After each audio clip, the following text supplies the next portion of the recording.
Thank you, Mr. Moore. Thank you for leading us here tonight. And, picking up on what you said there, we're in this first 100 days of the new administration, and I got to harken back just 101 and more days ago, right, to what had been going on the last 4 years.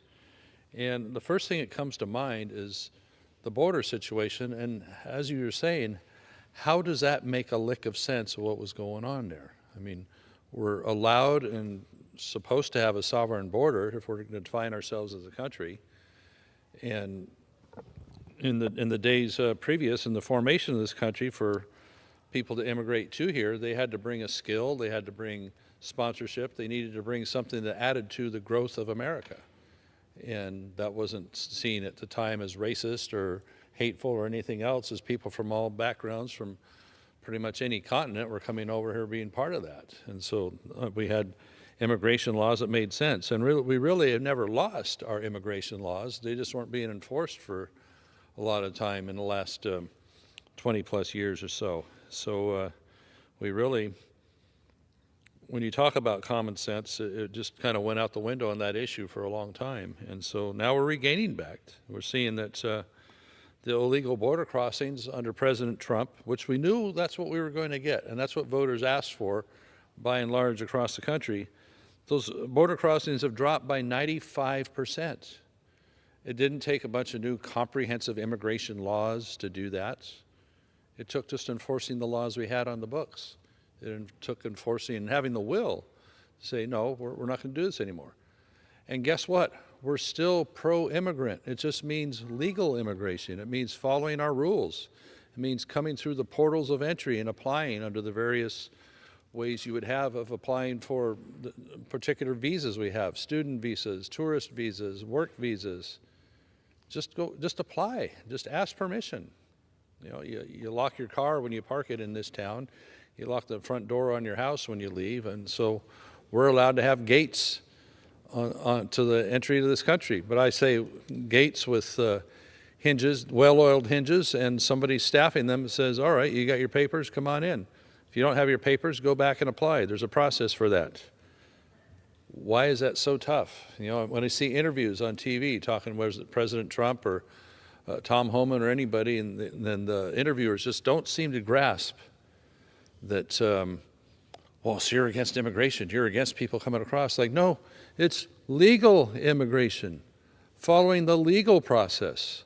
What is so tough to grasp about that? It just amazes me how that isn't mentioned, like the duplicitousness of the media and sometimes the interviewers on that just not being able to connect those dots.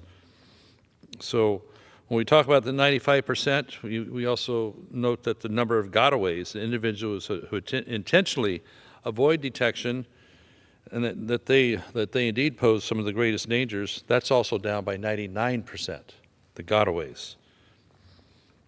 So when we've seen more lately the reporters down on the border, they can't find a single illegal immigrant coming across these times. So indeed, we've seen some dramatically good results. The catch and release is over. Since taking office, President Trump has deported more than 139,000 illegal immigrants. And we're hearing a lot of caterwauling about that. Oh, the humanity, it's horrific. Like, well, he hasn't done the most yet, because under President Obama, the number is probably triple of that, okay? Only because different presidents of different parties have actually, look at the floor speech or the State of the Union speech. You can go back to see President Clinton talk about that years ago. Hillary Clinton has talked about it back before something changed politically, and they completely switched on that. So we've had bipartisan support for border control. Go back to '86. When a deal was struck with Ronald Reagan and the Democrats and Tip O'Neill and the gang, and indeed he allowed for amnesty. It's the A word now. There's a distrust around striking additional deals like that. But Reagan said, okay, we will give amnesty for the ones that are here back in 1986, a much smaller number than we have now here illegally, in order to have strong border patrol and border patrol infrastructure put in place, stronger fence, all that. Well, that wasn't fulfilled. We never really got the whole border barrier that we needed in order to make it much simpler and easier for our personnel down there to be able to do their job. President Trump is backing that up, having a barrier. Is it perfect? No, nothing's going to be perfect because, you know, you invent a better mousetrap and someone else finds a way around it. But at least it deters the massive tide. Is it symbolic? Is it actually a good barrier? It's probably both. But it also shows that that U.S. is determined to enforce its border, and that that alone is going to deter people from saying, like, well, I'm not going to try it now because I don't have President Biden waving everybody in and giving you a free T-shirt. So when you see that 150,000 illegals have been arrested, many of them gang members, we're having success. Violent gangs like MS-13, they've been actually designated as foreign terrorist organizations. Hallelujah, it's time, you know. Yet what do we see lately in the news? Some of our Democrat colleagues just bending over backwards to go to El Salvador to bring a guy home. How about just half of that effort being expended on the Israeli hostages over there after the horrific Hamas attacks back there on October 7, the previous year? So President Trump has taken these measures.